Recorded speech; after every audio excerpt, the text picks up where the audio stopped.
Hello, everyone, and welcome into crushthestreet.com. I am Kenneth Amaduri, and I'm joined today with a returning guest, someone who's given us tremendous amount of insights on gold, silver, the markets, Bitcoin, Ethereum, and ways to expose ourselves to cryptocurrency. And we've been fortunate to be partnered with the most profitable, the best performing crypto stock of 2020. And that's Hive Blockchain Technologies. I'm talking with Frank Holmes right now, CEO and Chief Investment Officer of US Global Investor, but also the interim CEO and the chairman of Hive Blockchain Technologies.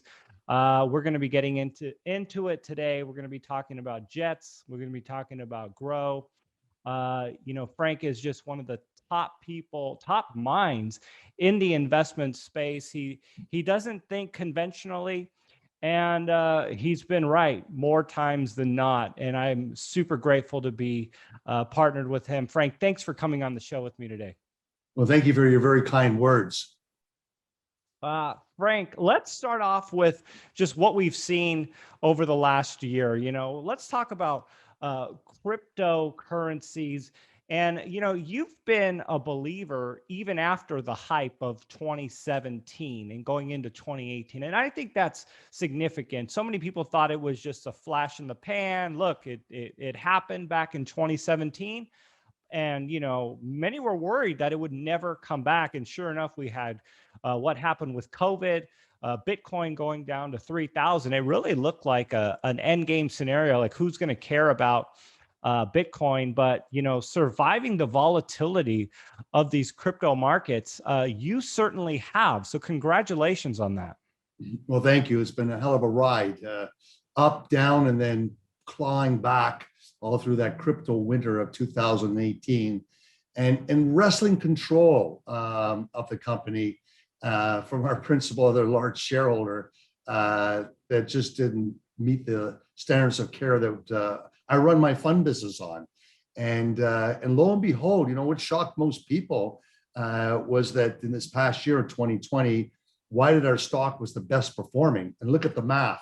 In 2020, gold's up 25%, Bitcoin's up 300%, Ethereum's up almost 500%, and Hive is up 2,500%. These is a big difference. And when you look back at it, well, we had the biggest earnings of all of them, of all the crypto companies that followed us. And thank you for being an early adopter on the story, because we were the first crypto mining company. And I had a lot of gold investors that all of a sudden made that transition, and they wrote it out. And I've never received so many thank you letters. Being number one gold fund in the world and winning accolades back in 2003, 4, 5, I never received 100 emails in a day. I do for Hive. So that to me is really feels good in my heart that we've been able to claw back. And this past quarter, we just ended. We announced that we have almost $60 million of Ethereum on our balance sheet. We have cash of close to we're over 100 million, I think, overall in liquidity. And when I wrestled control away, when I became the executive chair, we had 5 million. So we've been able to do the right things. Lots of pressure, but I think what's interesting is the universe of people, that ecosystem. We have 100,000 shareholders in 80 countries. Last year, we traded 1.7 billion shares in Canada. We traded 500 million over the counter here.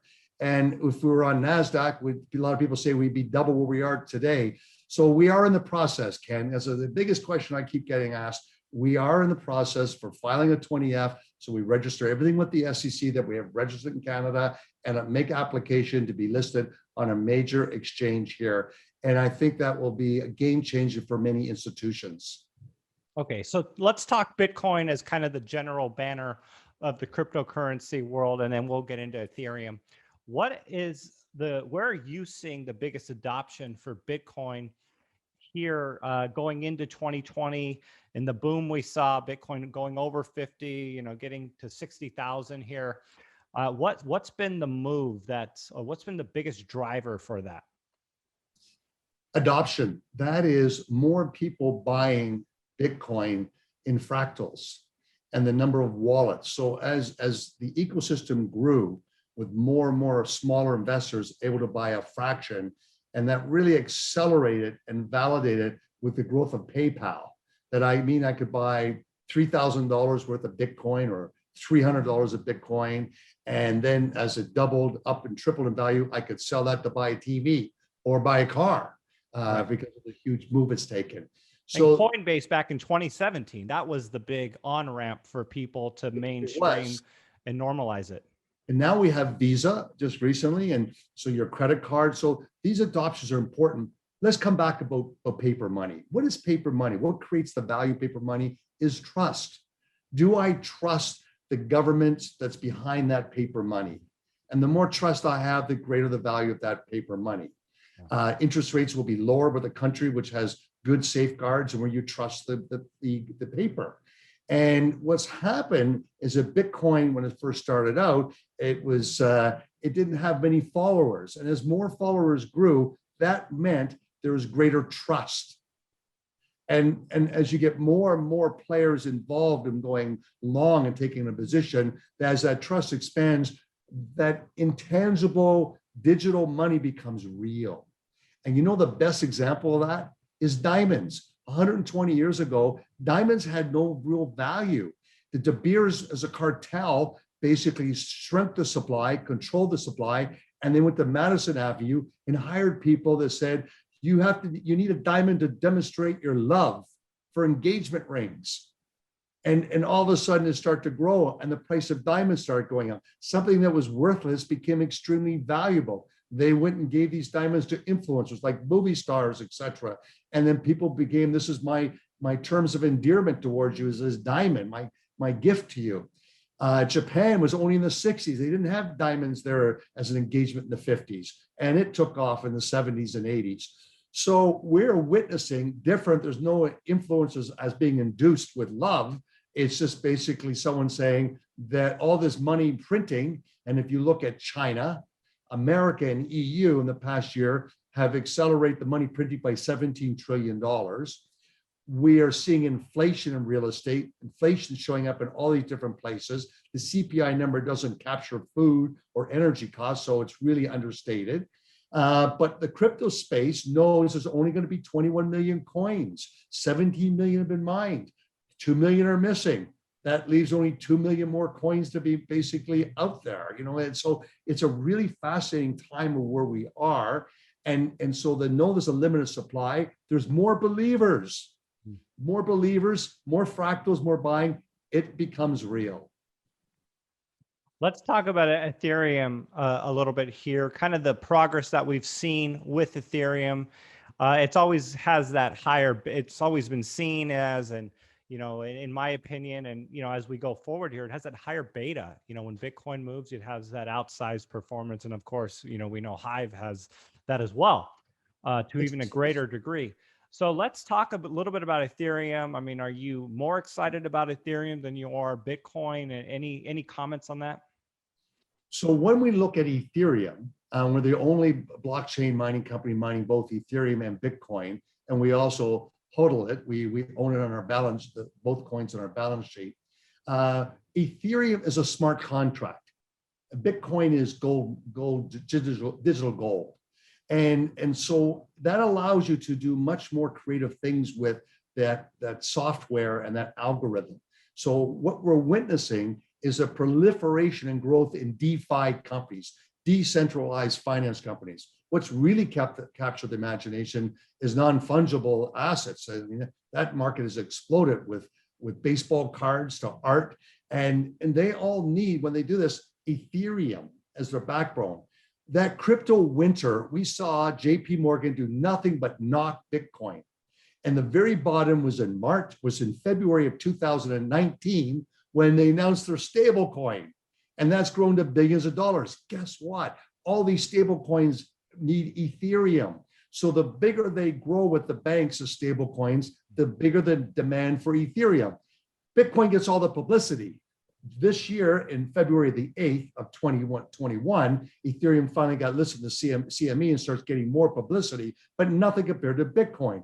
Interesting enough, in the past 12 months, Bitcoin is up 700%. Ethereum is up 1,300%.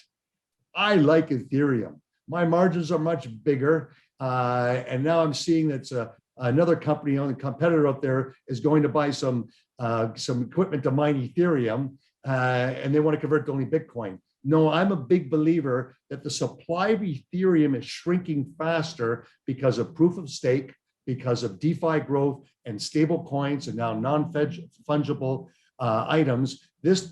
Those are going to just build up this demand that I think you're going to see Ethereum at 10,000. And we want to be the major player as an industrial scale mining Ethereum. Frank, talk about that a little more here, if you would. I think that's really interesting what the changes are happening in Ethereum.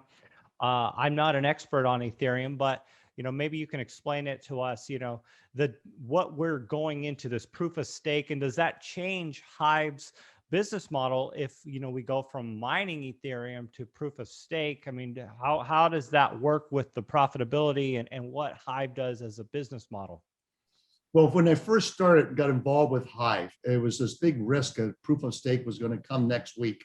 It has not come. And it only finally really got launched in December of 2020. And what did it do? It basically took 5% of all the supply of Ethereum out.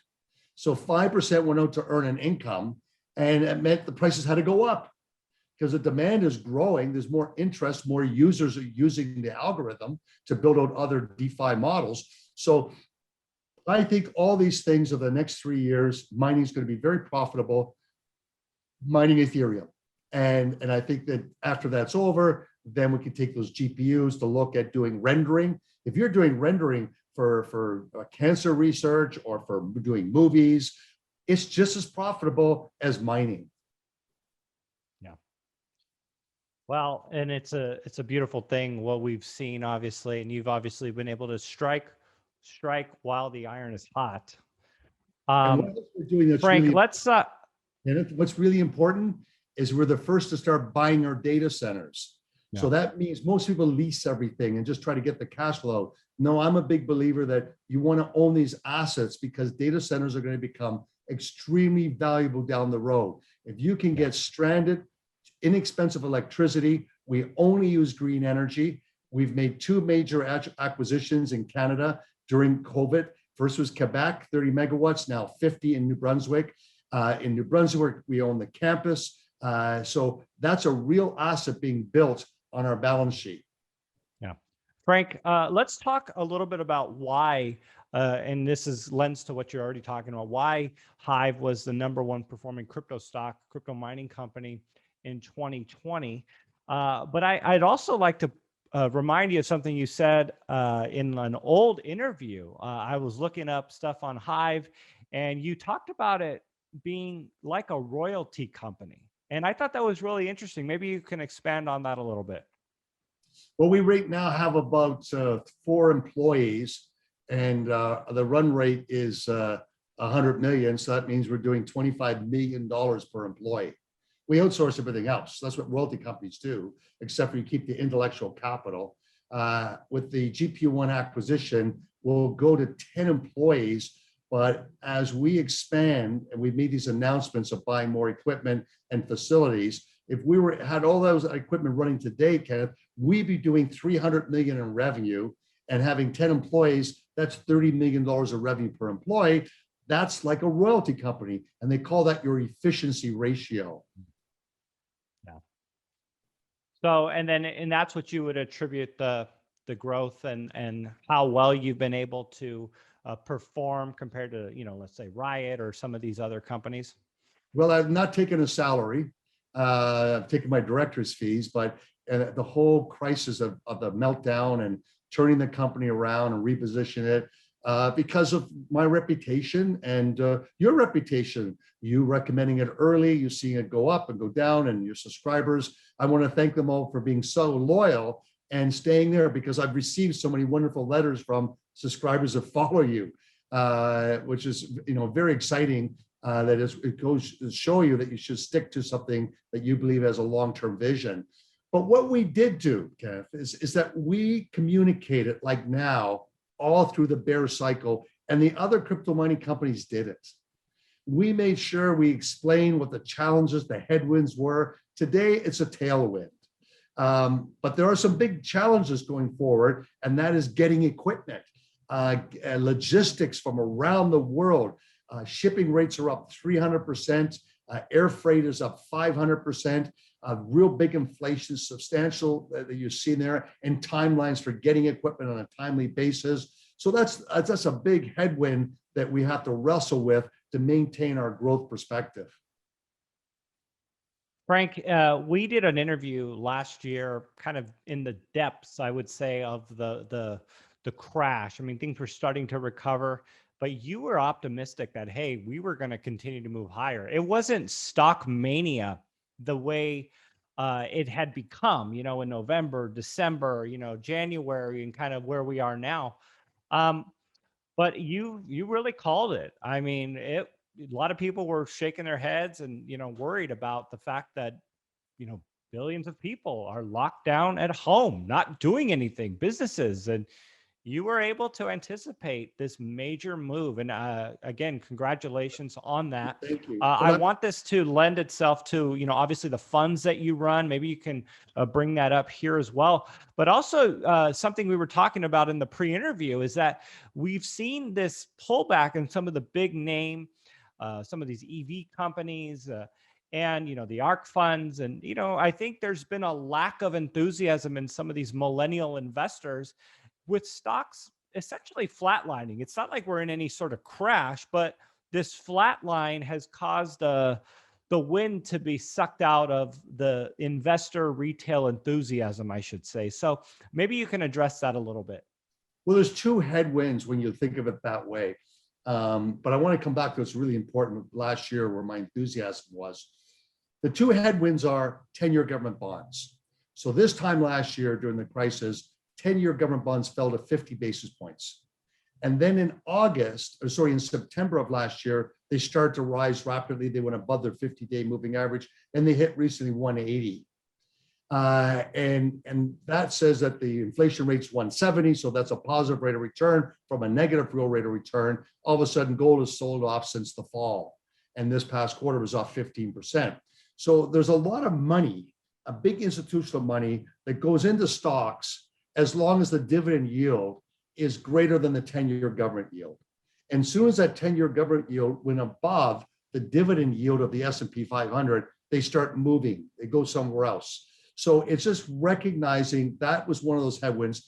And then the whole thing of Biden talking about tax the rich, taxes on corporations, and now we have Yellen talking about a synchronized global taxation with the central bank cartel around the world, the G20 countries. So that creates an uncertainty in the headwind you're talking about. But I think that any type of slowdown in any economic factor, they'll push the panic button. That's what we're seeing is taking place. Europe still hasn't come out of their winter freeze. Canada is still frozen. More lockdowns last night. You know, if you walk your dog in Quebec right now, more than a kilometer for half a mile from your house, it's $1,000 fine after 7 o'clock at night. I mean, you're hearing about people getting stuck in the car in snow and they couldn't get a tow truck, and it's after the curfew, and the police give them a $1,500 fine. This is very severe, and that's another part of the world. So when they de-thaw, then something else will happen. I think you'll see changes. But the positive part was last year. What happened was I started seeing these millennials coming in, and they were buying JETS, our ETF, and it went from basically $32 down to under $12. But the volume started picking up. And as these minnows in an ecosystem, an aquatic ecosystem, the minnows start coming in came the groupers, in came the barracudas, in came the sharks, there's the dolphins, there's some sailfish, and then the whales came in. That particular ETF went from 40 million to 4 billion. It went from trading 40,000 shares a day to 8 million shares a day. And who's buying? So last year I saw millennials buying, and I found out that after every crisis, global financial crisis, the airlines fall and then they rebound 80 to 120%. So 25,000 came through Robinhood. And there was newsletter writers coming out of Canada saying they're all stupid, and Forbes and negative articles. They all doubled their money. They're not stupid. And they actually went back using the internet and following people like yourself on these interviews, et cetera, and finding out, yeah, they do rebound after a crisis. I'm stuck at home. Many are much more educated than baby boomers like me in the 90s who discovered mutual funds. They all discovered ETFs. They're also very crypto savvy, and they believe in that intangible will become tangible. So that's it really gave me this nerve.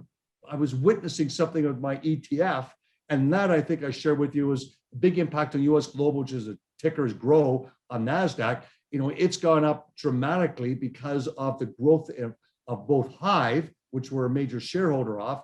Almost one share of Grow is one share of Hive. So you get Hive basically free when you buy it, and you get the other part. So I was seeing this and I said, it's going to come to Hive. It's going to come to crypto, because on the banner at Robinhood, on the toolbar, you can see gold as an asset class. You don't see that at Schwab. And you see crypto. You don't see that at Schwab. So I became much more confident that something big was stirring. Yeah.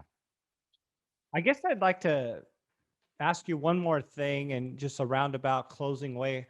What's the marriage between crypto and the big financial institutions? I mean, and I guess I'll preface it with this. It really started off in the depths of the financial crisis of 2008, with kind of libertarians, people looking to, diversify out of gold and silver, or not gold and silver, I should say, just regular money. And then obviously a lot of people that don't like gold and silver, some of them like Bitcoin and Ethereum.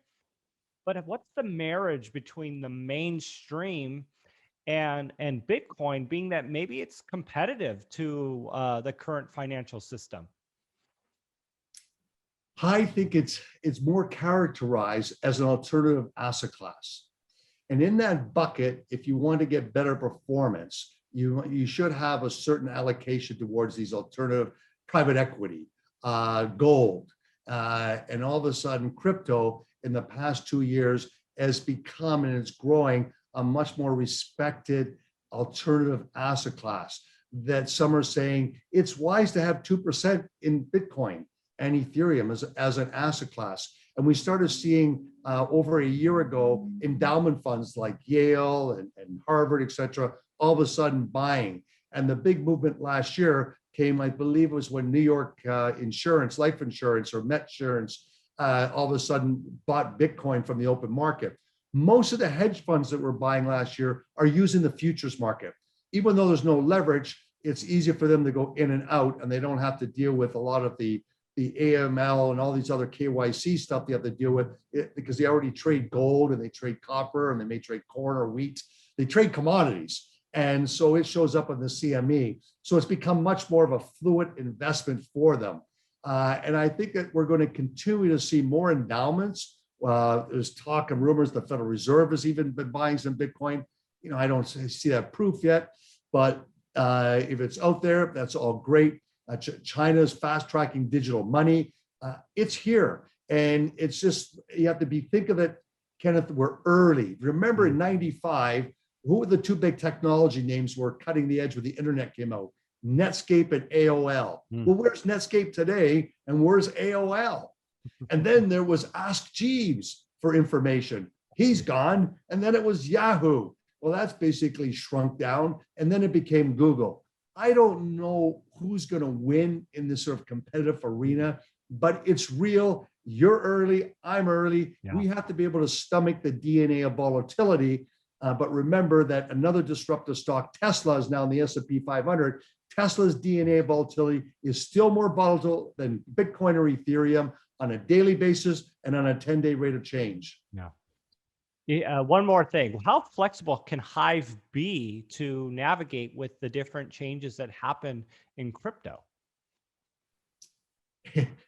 It's 12 hours a day. You spend your 8-hour normal days, and you have to be talking to people, research, and finding what people are doing and thinking. And that's why Hive went off and made an investment in DeFi. The co-founder, Olivier Francois, that was involved in the creation of Hive, is also gone off. They started a DeFi company. So we made an investment with them. And we took back position using our shares, increased his balance sheet. They're profitable. They have a growing business in that space. And I think DeFi is going to explode. Yeah. Frank Holmes, US Global and interim CEO and chairman of Hive Blockchain Technologies. Frank, thank you so much for coming on the show with me today and just giving us an update. I'd love to have you on here in very short order, do another update here in another 6 to 8 weeks and update everyone on what's happening in the space. Anytime.